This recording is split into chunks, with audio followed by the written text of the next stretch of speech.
Τι κάνετε κυρίες και κύριοι, είμαι ο Γιώργος και σας καλωσορίζω στο πρώτο επεισόδιο του Apple's Break. Το πρώτο ελληνικό podcast που θα ασχολείται μόνο με το jailbreak και μόνο με αυτό. Η ομάδα του Apple's ίσομη μαζί μου. Καλησπέριζω λοιπόν στην άλλη άκρη της γραμμής τον Νίκο. Hello. Και τον Στάθη φυσικά. 1.000.000 παρακαλώ. Εγώ συμβάζομαι και με 350.000. Πάμε γιατί ο κόσμος δεν ξέρει για το πράγμα μιλάμε ή μάλλον ξέρει. Ξέρει φαντάζομαι, ναι. Έχει μια εβδομάδα που κυκλοφόρησε το jailbreak tool των Evasion, των Evaders μάλλον, λάθος.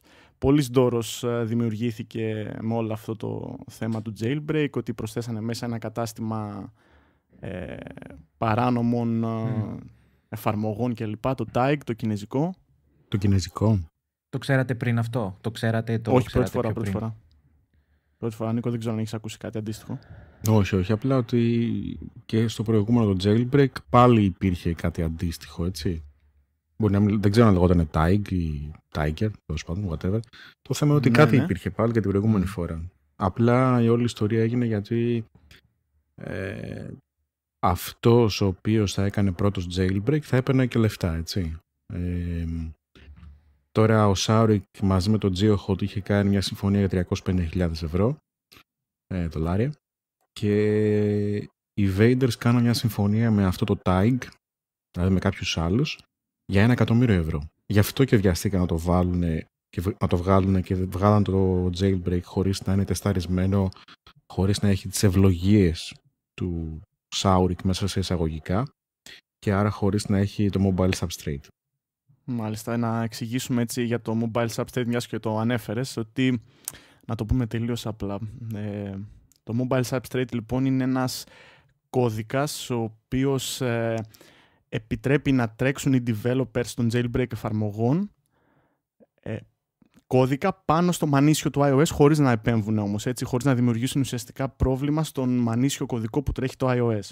Επομένως, δεν ξέρω αν γίνεται κατανοητό αυτό έτσι ακριβώς όπως το είπα. Εσείς καταλάβατε? Καταλάβαμε, ναι. Τέλεια. Το πρώτο βήμα έγινε. Καταλάβαμε ότι από τη στιγμή, ρε φίλε, που έχεις 5S, η iPad Mini Retina Display, η iPad Air, ότι και να κάνεις jailbreak δεν μπορείς να βάλεις τίποτα.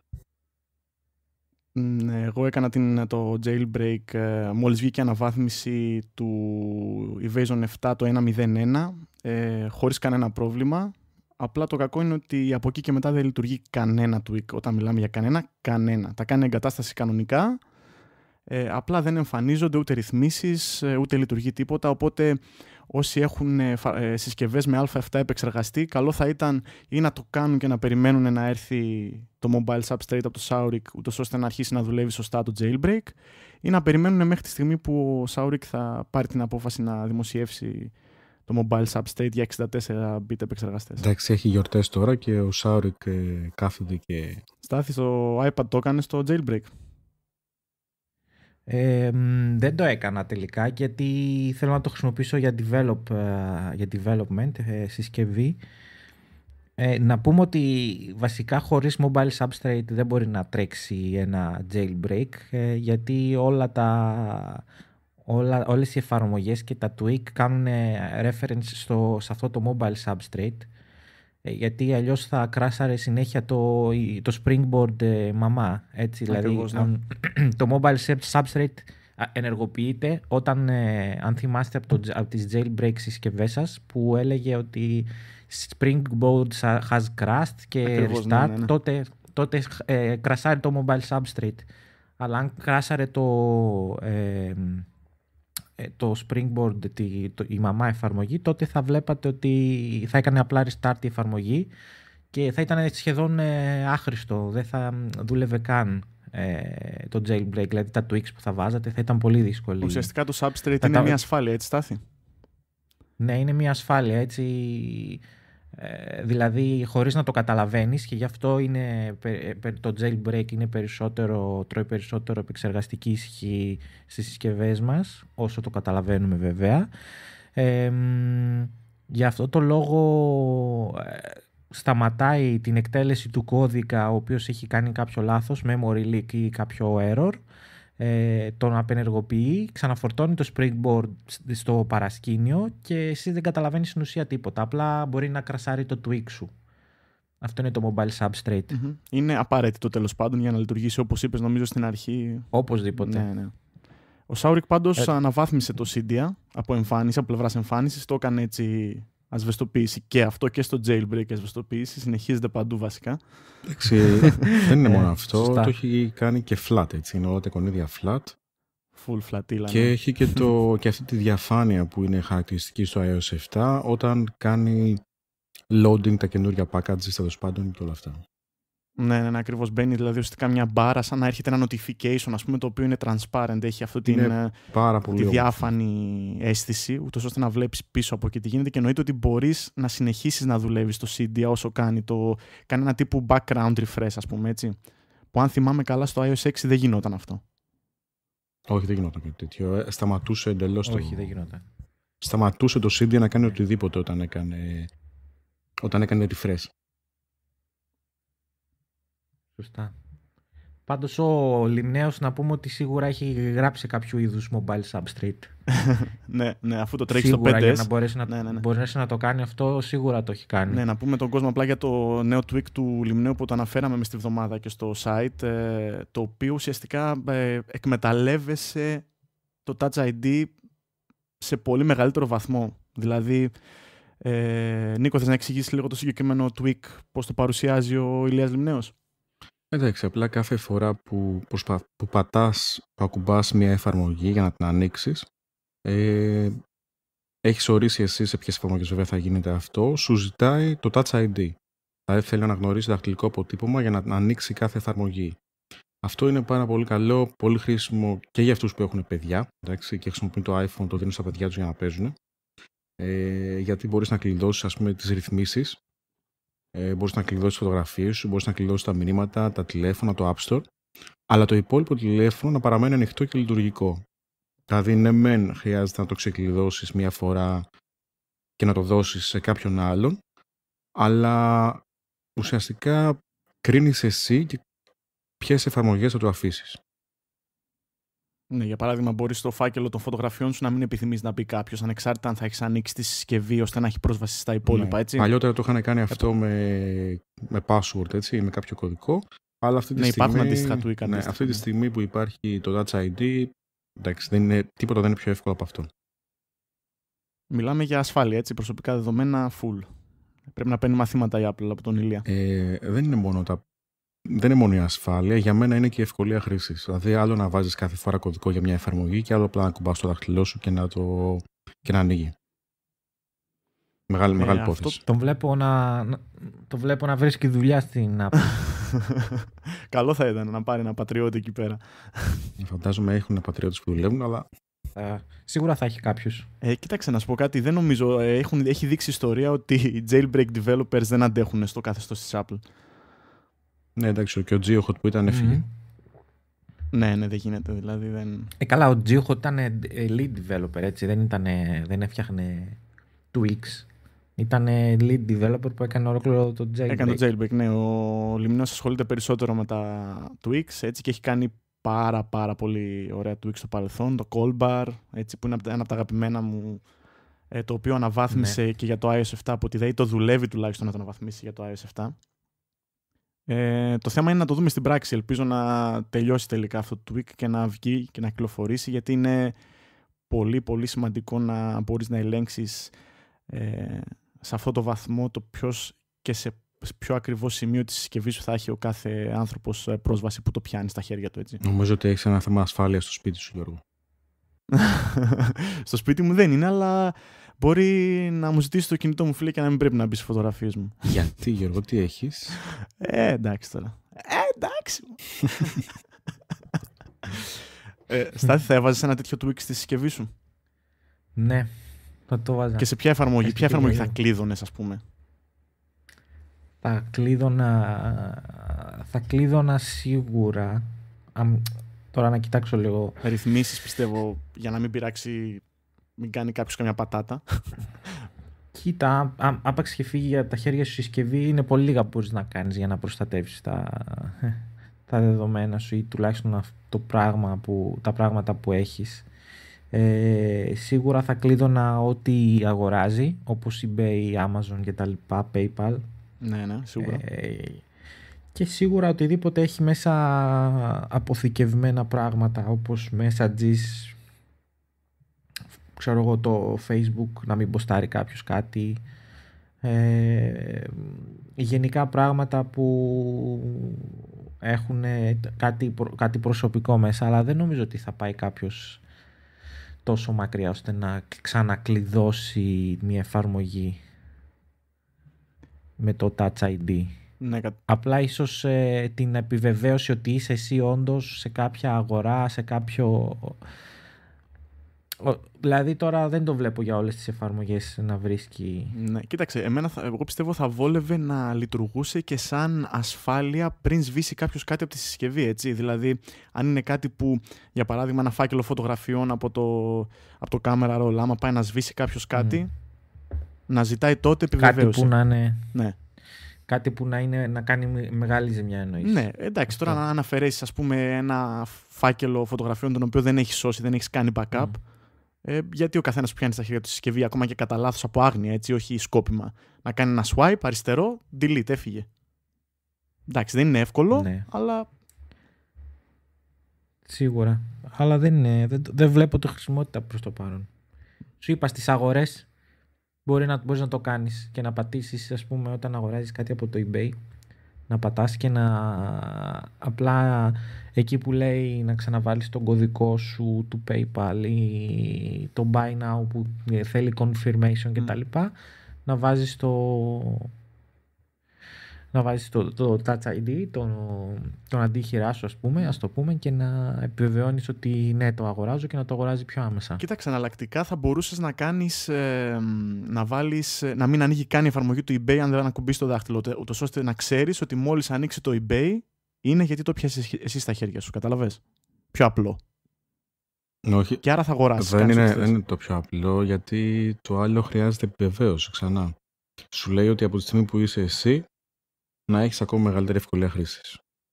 Είναι διαφορετικό. Ναι, απλά παιδιά, ναι, Νίκο, έχεις δίκιο, αλλά θεωρώ ότι είναι πολύ προσωπικό. Δηλαδή, δεν νομίζω να μπει στη διαδικασία, για παράδειγμα, ο Λιμνέος να κάνει ένα tweak το οποίο αφού μπαίνεις μέσα στο eBay να κάνεις το confirmation. Αυτό που μπορεί να κάνει είναι να μην μπαίνεις καν στο eBay αν δεν στο επιτρέπει ο χρήστης που έχει τη συσκευή. Εγώ κατάλαβα με ποια έννοια το λες. Δεν το λες με την ίδια έννοια που το λέω εγώ. Δηλαδή, εγώ το λέω καθαρά για λόγους ασφαλείας. Ναι, εντάξει, αυτό θα κάνει ο Λιμνέος. Απλά το θέμα είναι εγώ τι θα ήθελα, ρε παιδί μου, όπως είπα για την προηγούμενη, έχω πει ξανά τέλος πάντων, ότι θα ήθελα κάποιο tweak το οποίο όταν ανοίγω το 1Password και μου ζητάει αυτό το μικρό κωδικό τέλος πάντων για να μπει μέσα στην εφαρμογή, να μην χρειάζεται να γράψει κωδικό, απλά να κουμπάω το δάχτυλό μου και να μπαίνει. Δηλαδή να μπορέσει το Touch ID να αντικαταστήσει την εισαγωγή κωδικού σε οποιαδήποτε στιγμή αυτός ζητείται. Οποιοδήποτε κωδικός και να είναι αυτός. Αυτό δεν είναι ακατόρθωτο, γιατί αν θυμάσαι, ειδικά για το App Store, υπήρχαν tweak παλιότερα που βάζαν αυτόματα τα password, που πιστεύω αν μπορέσουν να συνδυάσουν αυτό το tweak με το Touch ID, απλοποιεί πολύ τα πράγματα. Ναι, απλά κανένας δεν το είχε κάνει για κάποια άλλη εφαρμογή, έτσι, πέρα από το App Store. Μακάρι. Ναι, δυστυχώς. Μακάρι, ναι. Βλέπουμε, δεν... Να ρωτήσω κάτι, παιδιά. Ναι, ο Λιμνέος έχει κάνει και το callback. Ναι, αυτό που είπα πριν. Ναι. Είπα πριν για το callback. Ναι, είναι πολύ έτσι. Του Λιμνέου είναι έτσι. Ναι. Έχει και για αυτό βιντεάκι. Ναι, έχει κάνει αρκετά. Ναι. Το είχα βγάλει, νομίζω το είχα βγάλει στο site ότι όταν δούλευε πάνω στην αναβάθμιση για το iOS 7. Ναι. Το θέμα είναι να βγει το Substrate για να δοκιμάσουμε. Έχουμε πολλά πράγματα να δοκιμάσουμε πραγματικά. Κοίταξε, αυτή τη στιγμή πάντως για μένα είναι παιδιαρίσματα αυτά που συμβαίνουν, έτσι. Το γεγονός ότι ο Σάουρη για μένα κάνει πείσμα τώρα, όχι ότι είναι γιορτές και θα θέλω να περάσω χρόνο με την οικογένειά μου και κάτι τέτοια που γράφει στο Twitter. Εντάξει, για μένα είναι παιδιαρίσματα και πείσματα στο γεγονός. Για κάποιους μπορεί να έχει νόημα αυτό. Ναι, δεν αντιλέγω, απλά πιστεύω ότι το έχει κάνει ήδη. Εντάξει, απλά θέλει να τη σπάσει στους invaders. Γιατί δεν πήρε αυτό στα λεφτά. Γιατί από πίσω έπαιξε μεγάλο παρασκήνιο στην όλη ιστορία. Κακά τα ψέματα, το jailbreak είναι πιάνει μεγάλο μερίδιο των χρηστών και θέλουν να βγάλουν λεφτά. Με το δίκιο τους, έτσι. Εγώ δεν τους κατηγορώ. Καλά κάνουν και θέλουν να βγάλουν λεφτά. Απλά ας βρουν μια μέση λύση. Τώρα αυτό το ότι άμα το είχα τεστάρει εγώ μαζί με το GeoHot, θα είχα βγάλει το Substrate και οι άλλοι το κάναν μόνοι τους και δεν με το ποιήσανε. Εντάξει, είναι λίγο σαπουνόπερα τέλος πάντων, έτσι. Είναι σοβαρός hacker αυτός τώρα. Πάντως ναι. Να κάνουμε και μια αναφορά έτσι σε ένα tweak που έβγαλε και ο Πίτριχ, κάπως έτσι νομίζω, ο Ράιαν Πίτριχ, ο οποίος Πίτριχ ή Πέτριτς, είναι κάτι... νομίζω ότι... Ναι, κάπως έτσι, Πέτριτς, δεν έχει σημασία. Φαντάζομαι, το θέμα είναι ότι... γι' αυτό να θα έχει. Ναι, γι' αυτό να θα έχει, ναι. Ευτυχώς δεν είναι μαζί μας εδώ, δεν τον παρουσιάζουμε. Το οποίο επεμβαίνει σε αυτό που είχαμε συζητήσει και παλιότερα σε κάποιο podcast, το οποίο επεμβαίνει στο Control Center. Θυμάμαι, λέγαμε με το Στάθη να αλλάζει τις συντομεύσεις στο Control Center και είπες εσύ ξεκάθαρα όχι, δεν πρόκειται η Apple να το κάνει ποτέ αυτό. Οπότε έρχεται το Petritz τέλος πάντων να κάνει με το νέο του tweak, το οποίο κυκλοφόρησε και σε beta και θα βγάλουμε εννοείται κάτω στις σημειώσεις του podcast το repo που πρέπει να βάλετε για να κατεβάσετε, να δοκιμάσετε την εφαρμογή. Είναι σε beta. Εντάξει, οπότε... Είναι το όνομά του, rpetri, κάθετος repo. Κάθετος repo, ναι. Έτοιμο. Ναι. Μικρό είναι. Και η εφαρμογή, το tweak αυτό μάλλον λέγεται Flip Control Center. Ναι. Και δίνει τη δυνατότητα στο χρήστη να προσθέσει τα toggles που επιθυμεί τέλος πάντων στο Control Center. Το παλιό SB settings δηλαδή. Κάπως έτσι, απλά στο Control Center. Εντάξει, τώρα εύκολο, εύκριστο. Έχει δικιά της εφαρμογή τέλος πάντων. Έχει δικό της τρόπο η Apple να το κάνει, οπότε δεν υπάρχει λόγος για το SB settings. Ουσιαστικά αυτό κάνει βέβαια, έτσι. Ναι, αυτό που έδινε και η Apple αυτό έκανε στο iOS 7. Αυτό που έκανε το SB settings. Απλά το κάνει με διαφάνεια, έτσι. Ναι. Και το θέμα είναι ότι βλέπουμε ότι θα εκμεταλλευτούμε και άλλα πράγματα από το iOS 7. Δηλαδή πράγματα που περιμέναμε να δούμε και θα θέλαμε να τα δούμε από την Apple, θα τα δούμε από developers, jailbreak developers, έτσι, και είναι πολύ σημαντικό αυτό. Νομίζω ότι μιλάς για το Byte SMS και το Quick Reply που σε τρώει, έτσι. Να με καρφώσεις κατευθείαν, το Quick Reply, ναι. Το quick σε τρώει. Ναι, είναι Το Byte SMS βγήκε για λίγο και ξανά το βγάλανε από ένα ρέπο. Όχι, βγήκε. Το beta του είναι διαθέσιμο. Απλά είναι beta. Είναι διαθέσιμο, ναι. Νομίζω από εδώ και στο εξής δεν μπορείς να το βάλεις. Απλά γιατί φαντάζομαι ότι έγινε χαμός. Έγινε χαμός. Εγώ το έβαλα. Το τραβήξανε. Εγώ διάβασα κάπου ότι το τραβήξανε για κάποιους. Ναι, δεν το τσέκαρα. Εγώ η αλήθεια είναι ότι το έβαλα κατευθείαν με το που ενημερώθηκα ότι βγήκε το beta, το δοκίμασα, αλλά γιατί υποστήριζαν από οι developers του Byte SMS ότι θα υποστηρίζει και α7 συσκευές χωρίς το mobile substrate του τέτοιου. Ουσιαστικά θα έχει ένα δικό του mobile substrate, δηλαδή το Byte SMS. Είσαι στην καρδιά των εξελίξεων όμως είσαι. Ναι, αφού είπαμε το Quick Reply. Όταν αφορά το jailbreak, όταν αφορά jailbreak είναι το αγαπημένο του... Ασχολία, ψωμί. Το αγαπημένο του θέμα νομίζω. Άστο να τα άλλα δεν με ενδιαφέρουν. Το βάζει στο αυτόματο και λέει. Γενικά τον βλέπω πάρα πολύ ενθουσιασμένο. Έτσι. Είναι πολύ δυναμικός έτσι, σήμερα στο θέλω βασικά να αρχίσω να εκμεταλλεύομαι το jailbreak. Αυτό εκνευρίζομαι που δεν μπορώ να το κάνω. Απλά το έχω βάλει και κάθομαι και το κοιτάω και η πλάκα πια είναι ότι κυκλοφόρησε και νέο update της beta του Byte SMS.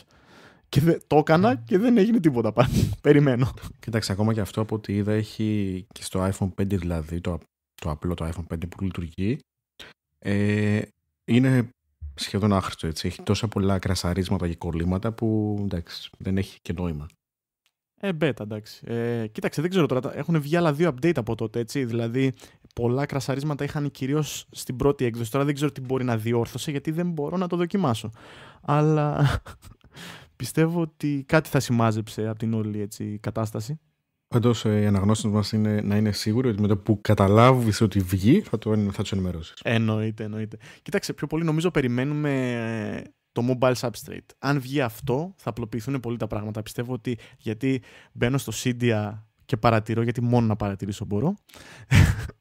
Και βλέπω ότι τα tweaks μπαίνουν το ένα πίσω από το άλλο, παιδιά. Δηλαδή, αναβαθμίζονται συνέχεια για το iOS 7. Είναι δηλαδή, οι jailbreak developers είναι απλά τα βλέπεις. Ναι, δυστυχώς τα βλέπω. Όχι, τα κάνω εγκατάσταση, απλά δεν δουλεύουν. Είναι έτοιμα πάντως. Mόλις βγει το mobile substrate, κάνω αναβάθμιση και είμαι έτοιμος. Και να σου κάνει καμιά νύλα ο Σάουρο και να σου πει ξανά από την αρχή. Να δεις γέλιο. Δεν το σκέφτηκα αυτό. Μην με κάνεις έτσι τώρα. Don't do me like this. Σιγά, γιατί δεν θα κάτσεις να το κάνεις. Εγώ πιστεύω και να στο πει θα το κάνεις. Καλά, θα το κάνω. Απλά ξέρεις, πρέπει να μπω στη διαδικασία. Είναι πολύ γρήγορο, έτσι, αλλά απλά να εφιστήσουμε την προσοχή του κόσμου, παιδιά, ότι αν έχετε βάλει το iOS 7 στη συσκευή σας μέσω over-the-air update, το κρασάρισμα είναι δεδομένο, έτσι. Θέλει restore μέσω iTunes και μετά jailbreak.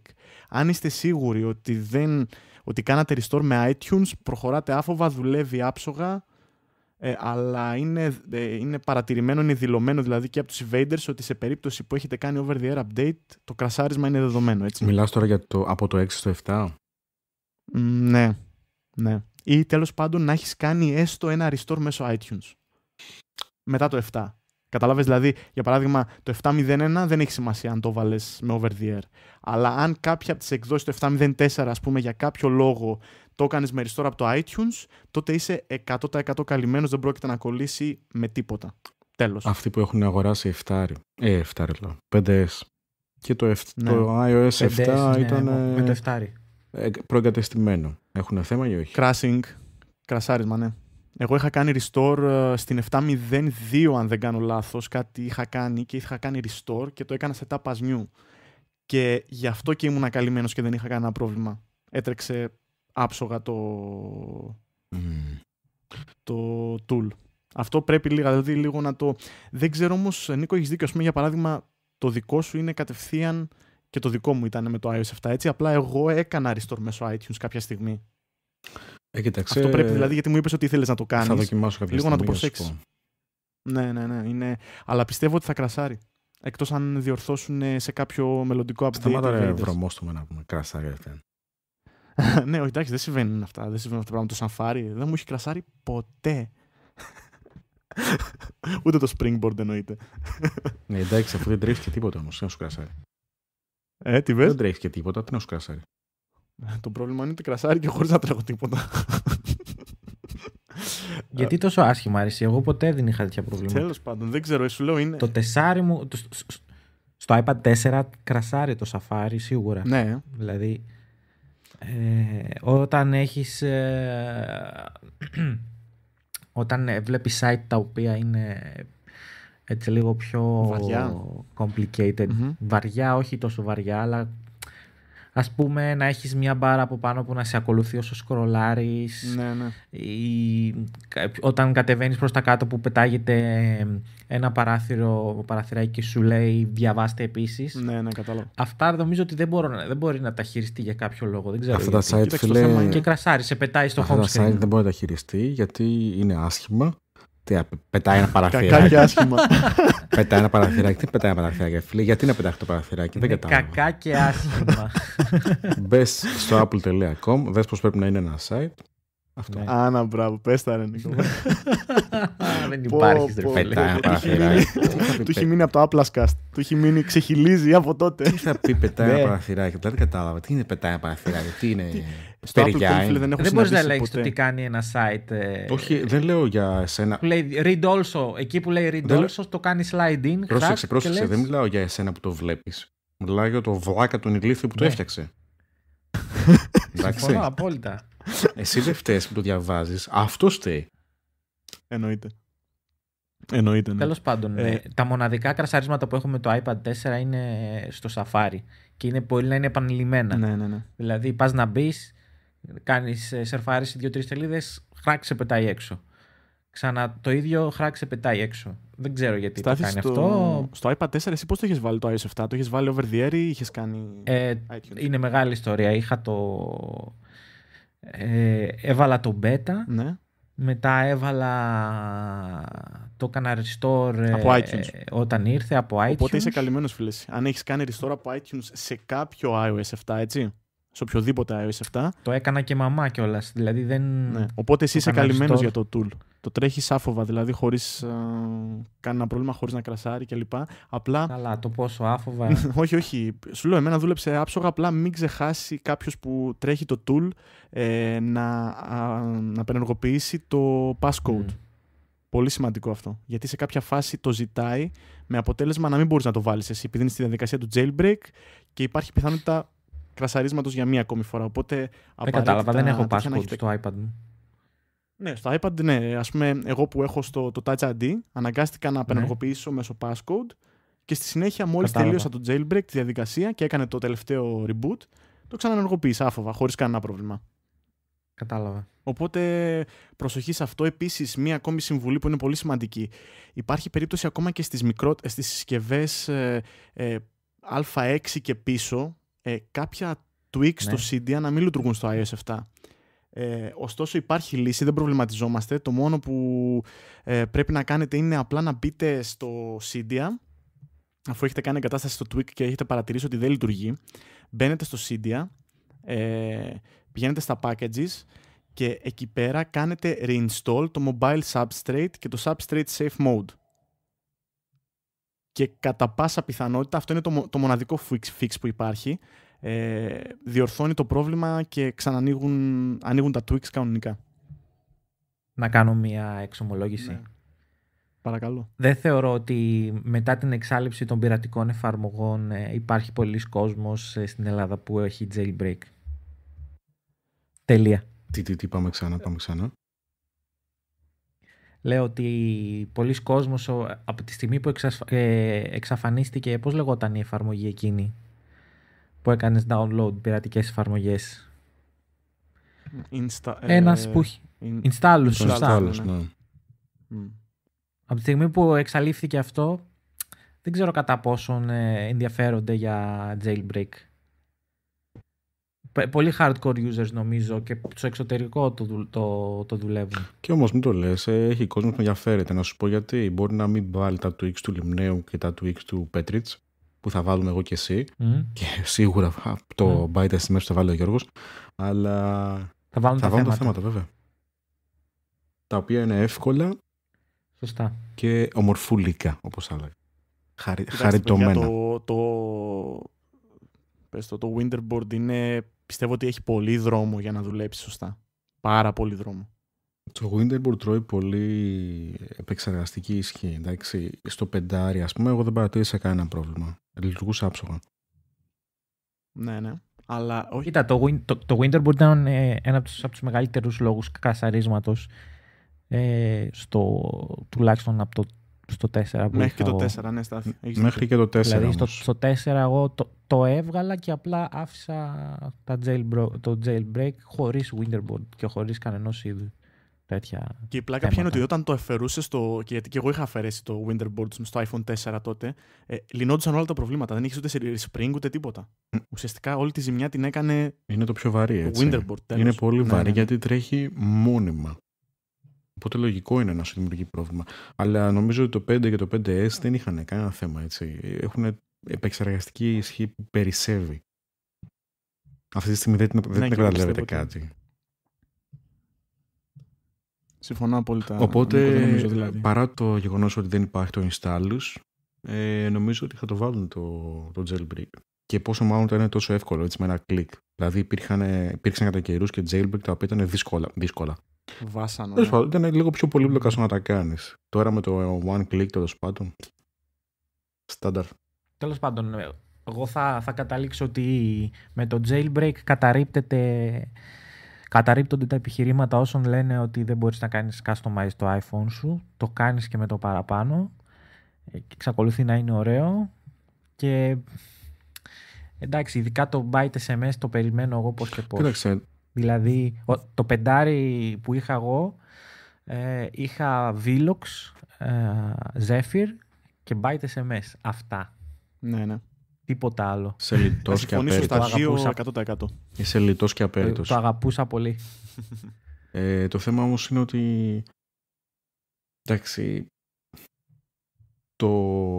όταν θα αρχίσεις και κάνεις customize το iPhone σου, είναι ο λόγος που δεν σου αφήνει η Apple να κάνεις customize το κινητό, έτσι, από μόνη της. Γιατί όταν αρχίσεις και το πειράζεις σε τέτοιο βαθμό, δημιουργείς τα ίδια προβλήματα που έχουν και τα Android. Εντάξει, φορτώνεις το κινητό με πράγματα που δεν θα έπρεπε να έχει. Κοίταξε, ο κόσμος είναι... Το πρόβλημα του Android είναι πιο έτσι ενδογενές. Πολύ πιο ενδογενές το πρόβλημα του Android. Εντάξει, απλά η όλη φάση του customize τέλος πάντων σου δημιουργεί προβλήματα.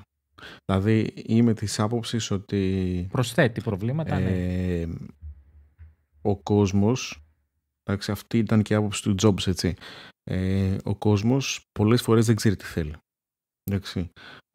Μπορεί να βρεις εσύ τι θέλει και να το δώσεις. Και ο κόσμος δεν ξέρει τι θέλει αν δεν το δει. Οπότε είναι μεγάλη υπόθεση του να κάνω εγώ κάτι και να το δώσω στον κόσμο. Θα το δει και θα το θέλει. Παιδιά, το jailbreak θα το βάλει πολλοί κόσμος, πιστεύω. Άσχετα με το installus, άσχετα με το τέτοιο, και στην Ελλάδα, έτσι, γιατί και τα ελληνικά blogs πέρα από τα site του εξωτερικού το σμπρώχνουν πολύ το jailbreak. Έτσι, μιλάνε πολύ για το jailbreak. Κανένας δεν κάνει podcast όμως. Αχα. Apple's break. Σποτάκι και έτσι. Ενδιάμεσο. Apple's break. Για να μαθαίνετε τα νέα του jailbreak. Αυτό που είπε και ένας φίλος στο Facebook, ο Αντώνης, μίλησε για ακόμη κάτι παρόμοιο με το jailbreak. Αυτό που έλεγε ο Στάθης για το installus. Πέρα από το installus, υπήρξε και υπάρχει ακόμα ένας τρόπος να βάλεις σπασμένες εφαρμογές χωρίς να τις πληρώσεις, δηλαδή στο iPhone σου.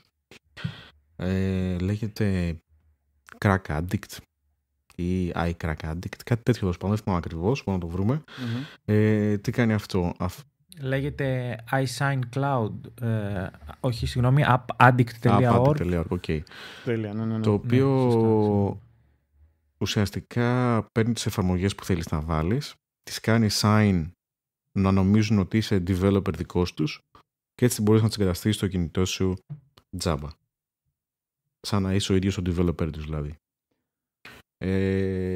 Το οποίο site είναι ίδιο με τη Apple του Appaddict και αυτή τη στιγμή είναι... Μπήκες, δεν μπήκα, κάτσα να το δω. Είχα μπει. Αυτή τη στιγμή βασικά λέει ότι το ενημερώνουν κάτι τέτοιο και από κάτω γράφει shit happens. Κοιτάξτε, το οποίο όμως χρησιμοποιεί το UDID. Έτσι, τον ίδιο τρόπο δηλαδή που χρησιμοποιεί μέχρι τώρα η Apple για να σε κάνει developer. Άρα πρέπει να έχεις το 10 ευρώ να το έχεις πληρώσει. Όχι, εντάξει, μπορείς να κάνεις register το UDID σου και με 3 ευρώ. Έχει. Άμα το ψάξεις, έχει. Ναι. Το θέμα είναι ότι ρωτάει και ο Αντώνης κατά πόσο είναι ασφαλές. Έτσι. Παρόλο το γεγονός ότι δεν υπάρχει πλέον remote kill switch για το iPhone, το UDID είναι σαν το δαχτυλικό αποτύπωμα του iPhone. Είναι μοναδικό για κάθε iPhone. Δεν θα ήθελα να το δώσω όπου να είναι, και ειδικά όταν πρόκειται για κάτι πειρατικό και δεν ξέρω. Μάλλον ξέρω εξ αρχής ότι αυτό στον οποίο το δίνω δεν είναι και το καλύτερο παιδί στον κόσμο, ok? Σίγουρα μπορεί κάποια στιγμή να σου απενεργοποιήσει το κινητό άνετα. Ναι, το οτιδήποτε. Και το οτιδήποτε μπορεί να κάνει, σίγουρα. Λύνεται βέβαια με ένα restore το θέμα, αλλά όπως και να έχει, οτιδήποτε πειρατικό, όπως είπες Νίκο, δεν το εμπιστεύεσαι, έτσι. Δεν εμπιστεύεσαι τη συσκευή σου. Όχι. Ναι, πόσο μάλλον να δώσω το UDID που είναι. Και μη πειρατικό. Που είναι η ταυτότητα του iPhone, έτσι. Είναι μοναδική. Έχει μακριά από αυτά, μακριά. Αντώνη, εμείς λέμε όχι σε αυτό, έτσι. Ξεκάθαρα όχι. Ναι, καλύτερα. Εντάξει, η αλήθεια είναι ότι μπορεί να έκλεισε το installus, θα βρεθούν άλλα πράγματα που η πειρατεία δεν μπορεί να σκοτωθεί. Αυτό είναι μεγάλη αλήθεια, αλλά όσο μπορείς να την αποφύγεις, ακόμα και στα tweaks. Εγώ στο jailbreak του iOS 6 είχα αγοράσει μερικά tweaks, αν και δεν είμαι και φαν της φιλοσοφίας αυτής, δηλαδή ενώ στις εφαρμογές άνετα τα σκάω, δεν έχω κανένα πρόβλημα. Θεωρώ ότι το jailbreak δεν τα δίνω και πολύ εύκολα. Δεν ξέρω, παιδιά, αν συμφωνείτε. Εγώ συμφωνώ, γιατί ουσιαστικά πας να αγοράσεις κάτι το οποίο θα το έχεις για το μισό χρόνο της ζωής του κινητού σου. Περίπου, αν θεωρήσεις ότι αλλάζει κινητό κάθε χρόνο, πώς το κάνουν μερικοί ονόματα δεν λέμε, οι πολλοί ψεφίγουμε. Αλλά θα το έχεις μόνο για το μισό χρόνο, δηλαδή αυτόν στον οποίο θα λειτουργεί το jailbreak, έτσι. Είναι λίγο περίεργο να δώσω λεφτά για κάτι που θα το χαρώ μόνο για τη μισή διάρκεια. Ναι, είχαμε πει κιόλας ότι σε περίπτωση που έβγαινε, ας πούμε, το iOS 8 θα έτρεχες να βάλεις την beta του. Εννοείται την ίδια μέρα. Και τι σε νοιάζει τώρα τα Twix, να το έχει στήσει ώρες επί ωρών. Όταν έβγαινε το beta θα τα κάρφωνε σε πάνω και θα φεύγανε όλα τα Twix σούμπιτο. Κοίταξε, την προηγούμενη φορά λέγαμε με τον Γιώργο ότι το μόνο που μας είχε λείψει τέλος πάντων από το jailbroken το iOS 6 ήταν το Zephyr, ουσιαστικά το Zephyr. Όλα τα υπόλοιπα νομίζω ότι την παλεύαμε. Ναι, λόγω του iOS 7 και μόνο, έτσι. Ναι, και λόγω της διαφοράς που είχε και στην εμφάνιση. Στο μάτι, ρε παιδί μου. Στάθη, σαν να τι σου λείπω από jailbreak. Το quick reply. Αγόρι μου.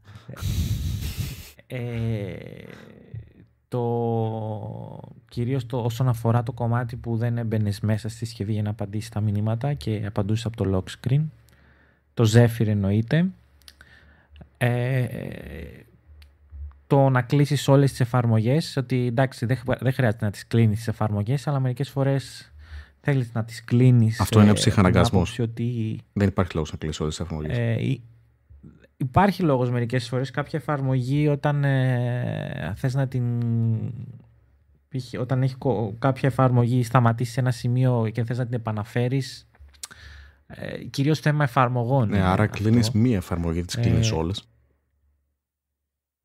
Εντάξει, μπορεί. Υπάρχει θέμα και ψυχαναγκασμού. Ναι, είναι θέμα ψυχαναγκασμού ακριβώς. Παιδιά, Στάθη, συγγνώμη λίγο που σε διακόπτω, θα πω κάτι και μπορείς να συνεχίσεις τη σκέψη σου.